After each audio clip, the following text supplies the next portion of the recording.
Berdoa ataukah menyuruh Tuhan? Buku karya Agus Mustafa, serial ke-23, Diskusi Tasawuf Modern. Penerbit Padma Press Surabaya, www.padmapress.com. Subbab 3, berdoa bukan membaca mantra. Di salah satu masjid di dekat rumah tinggal saya, terdengar doa panjang dilantunkan sesudah sholat Jumat. Doanya diucapkan dalam bahasa Arab yang fasih, dibaca oleh imam dan diamini oleh para jamaah. Sepulang dari sholat Jumat, kawan saya bertanya, doa yang dibaca oleh imam tadi doa apa ya? Aku gak begitu paham maksudnya. Saya tertawa, kemudian bertanya kepadanya, tapi kenapa Anda tadi kok mengamininya? Kawan saya juga tertawa, meskipun agak kecut. Ya, karena saya yakin doanya pasti berisi permintaan baik kepada Allah, maka saya mengamininya. Betapa banyaknya di antara kita memanjatkan doa kepada Allah tanpa mengerti apa yang kita doakan. Kadang karena doa itu diucapkan oleh orang lain yang memimpin doa dalam bahasa yang kurang kita mengerti. Atau bahkan doa yang kita panjatkan sendiri kepada Allah, tetapi dalam bahasa yang juga kita tidak mengerti. Maka meluncurlah doa dari mulut kita tanpa rasa yang menggetarkan jiwa. Doa yang kita hafal di luar kepala, tapi tanpa sentuhan makna. Doa wajib yang selalu kita baca tanpa tahu ataupun memunculkan rasa butuh atas apa yang sedang kita minta. Kawan saya menyebutnya yang demikian itu bukan doa, melainkan mantra. Ya, doa bukanlah sekedar hafalan. Doa juga bukan sekedar kewajiban. Doa adalah kebutuhan dan jeritan hati yang sedang dirundung masalah, sedang dibelit persoalan, sedang butuh pertolongan. Jadi, bagaimana bisa seseorang berdoa tanpa menjiwai apa yang sedang didoakannya? Berarti ia adalah orang yang lalai dari doa yang sedang diucapkannya, sebagaimana diceritakan Allah dalam ayat berikut ini. Al-Quran Surat Al-Ahqaf, surat ke-46 ayat 5. Dan siapakah yang lebih sesat daripada orang yang menyembah sembahan-sembahan selain Allah yang tiada dapat memperkenankan doanya sampai hari kiamat, dan mereka lalai dari memperhatikan doa mereka? Doa muncul disebabkan berbagai hal, yang intinya adalah ketakberdayaan dan keterjepitan. Begitulah Al-Quran menceritakan. Misalnya, sedang ditimpa malapetaka, terancam bahaya, dan sedang terbelit kesulitan. Al-Quran Surat Fussilat, surat ke-41 ayat 51. Dan apabila kami memberikan nikmat kepada manusia, ia berpaling dan menjauhkan diri. Tetapi apabila ia ditimpa malapetaka, maka ia banyak berdoa. Al-Quran Surat An-Naml, surat ke-27 ayat 62. Atau siapakah yang memperkenankan orang yang dalam kesulitan apabila ia berdoa kepadanya, dan yang menghilangkan kesusahan dan yang menjadikan kamu sebagai khalifah di bumi? Apakah di samping Allah ada Tuhan yang lain? Amat sedikitlah kamu mengingatinya. Al-Quran Surat Al-An'am, surat ke-6 ayat 41. Tetapi hanya Dialah yang kamu seru, maka Dia menghilangkan bahaya yang karenanya kamu berdoa kepadanya jika Dia menghendaki. Dan kamu tinggalkan sembahan-sembahan yang kamu sekutukan dengan Allah. Sehingga kalau ada seseorang yang mengaku berdoa tetapi dia tidak sedang dalam keadaan terjepit, pada esensinya mereka tidak sedang berdoa. Pasti doanya tidak ada jiwanya, sekedar berucap. Sehingga tak tahu maksudnya pun mereka merasa tak apa-apa. Inilah doa yang lalai. Kelalaian atas doa juga terjadi pada orang-orang yang tak mengerti makna doa yang sedang diucapkannya, atau ada yang sedikit mengerti tetapi dengan praktek yang meleset, berdoa dengan cara membaca mantra. Sangat banyak di antara kita menjadikan surat dalam Al-Quran atau potongan-potongan ayatnya sebagai mantra agar sehat, agar rezekinya berlimpah, agar keruwetan hidupnya terurai, dan lain sebagainya. Seorang sahabat saya bercerita bahwa ia sering mendengar orang-orang di sekitarnya berdoa dengan cara membaca mantra.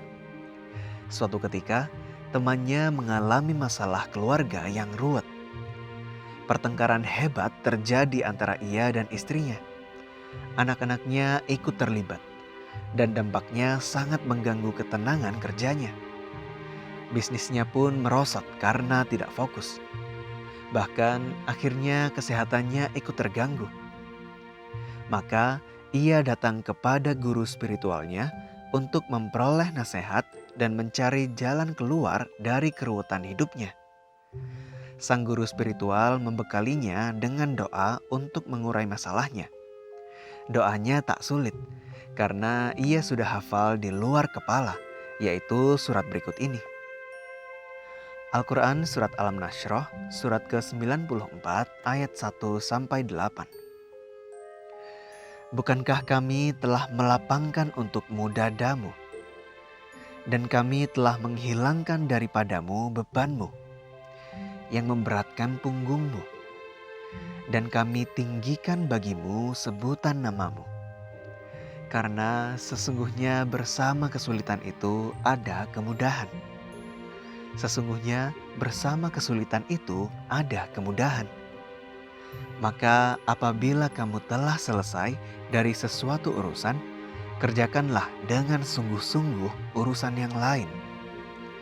Dan hanya kepada Tuhanmu lah hendaknya kamu berharap.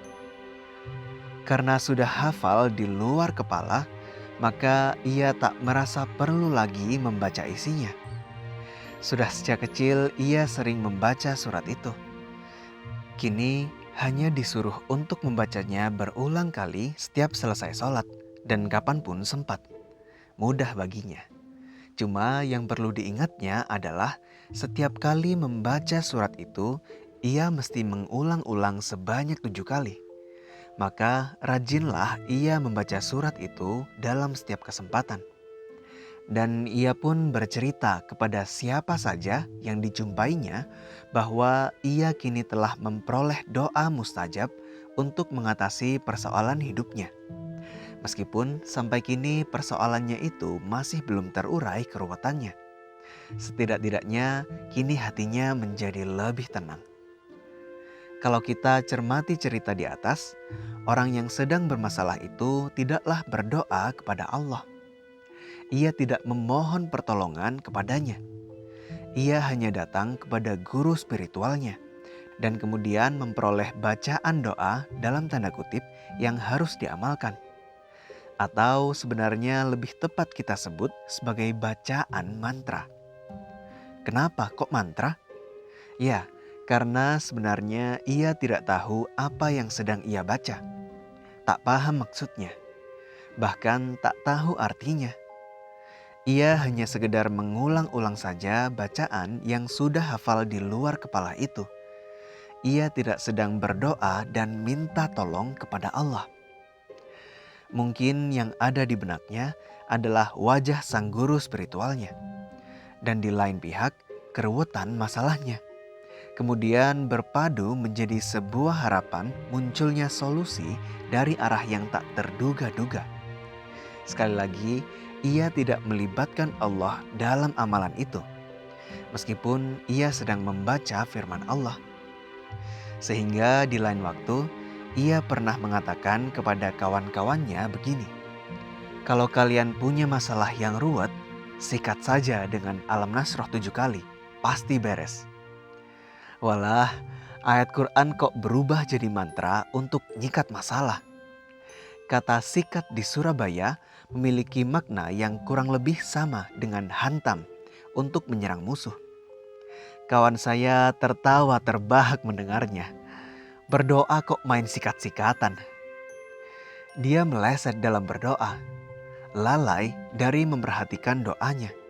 Padahal semestinya kalau dia tahu, surat itu memiliki makna yang luar biasa dalam menggiring penyelesaian masalahnya. Bukan sekedar dibaca berulang-ulang tanpa mengerti maksudnya. Dan kemudian berharap datangnya keajaiban dari tempat tak terduga. Cobalah perhatikan isi ayat-ayat tersebut.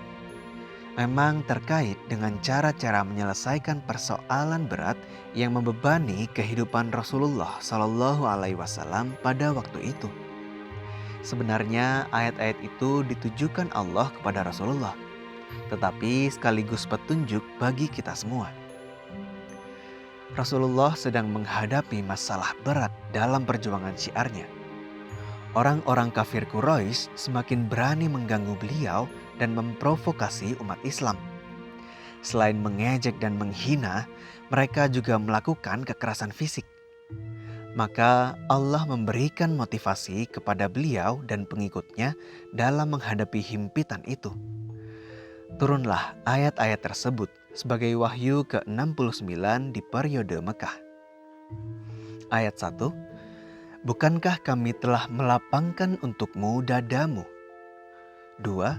Dan kami telah menghilangkan daripadamu bebanmu. 3. Yang memberatkan punggungmu. 4. Dan kami tinggikan bagimu sebutanmu. 5. Karena sesungguhnya bersama kesulitan itu ada kemudahan. 6.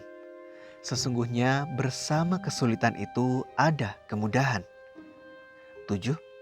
Maka apabila kamu telah selesai mengerjakan sesuatu urusan, kerjakanlah dengan sungguh-sungguh urusan yang lain. 8. Dan hanya kepada Tuhanmu lah hendaknya kamu berharap. Ayat-ayat ini bukan berisi doa, melainkan berisi pelajaran dan petunjuk untuk mengatasi masalah, dorongan dan motivasi untuk melakukan perjuangan pantang menyerah, dan menyerahkan harapan hanya kepada Allah saja. Bagi Rasulullah, ayat-ayat itu menjadi penegas dan pembuktian bahwa Allah selalu mendampingi Rasulullah dan menolong beliau dalam perjuangannya. Buktinya, Allah telah memenangkan beliau, mengentaskan dari masalah-masalah beratnya dan memuliakan namanya. Di bagian akhir deretan ayat itu, Allah memberikan pelajaran kepada beliau maupun kita semua, bahwa bersama dengan kesulitan, Allah selalu menciptakan kemudahan.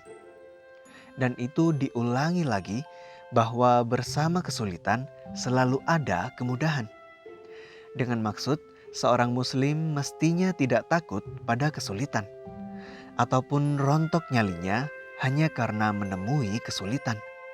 Semua masalah pasti ada solusinya. Bukan setelah kesulitan, melainkan bersama kesulitan ada kemudahan. Maka Allah ngajari kita agar segera berjuang untuk mengatasi masalah. Dari satu kemungkinan ke kemungkinan yang lain. Dari satu usaha ke usaha lainnya. Jika semua itu sudah dilakukan, maka hanya kepada Allah lah kita berharap penyelesaiannya. Karena sesungguhnya Dialah yang Maha Tahu apa yang menjadi kesulitan kita. Sekaligus Dialah yang Maha Pemurah untuk membantu menyelesaikan masalah-masalah kita. Yaitu ketika hati kita selalu berbisik kepadanya dalam totalitas jiwa yang membutuhkannya. Bukan sekedar komat kamit membaca mantra. Al-Quran Surat Al-Anbiya surat ke-21 ayat 90. Maka kami memperkenankan doanya, dan kami anugerahkan kepadanya Yahya, dan kami jadikan istrinya dapat mengandung. Sesungguhnya mereka adalah orang-orang yang selalu bersegera dalam perbuatan-perbuatan yang baik. Dan mereka berdoa kepada kami dengan harap dan cemas. dan mereka adalah orang-orang yang khusyuk kepada Kami. Al-Quran Surat Al-An'am surat ke-6 ayat 63. Katakanlah, siapakah yang dapat menyelamatkan kamu dari bencana di darat dan di laut, yang kamu berdoa kepadanya dengan berendah diri dan dengan suara yang lembut?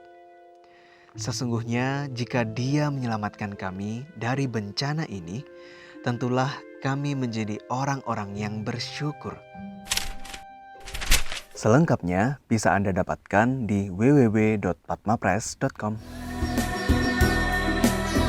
Assalamualaikum warahmatullahi wabarakatuh. Sahabat Cangkir Tasawuf Modern, saat ini Anda sudah bisa mengakses kembali website www.padmapress.com. Tentu saja dengan desain dan layout yang baru dan lebih modern, sehingga memberikan pengalaman yang lebih menyenangkan untuk Anda dalam mencari buku-buku yang diterbitkan oleh Padma Press. Selain itu, Anda juga tetap dapat menonton video-video Pak Agus Mustafa di padmapress.com. Mau tahu apa saja buku karya Pak Agus Mustafa yang sudah menjadi materi di video-videonya? Mampir yuk ke www.padmapress.com.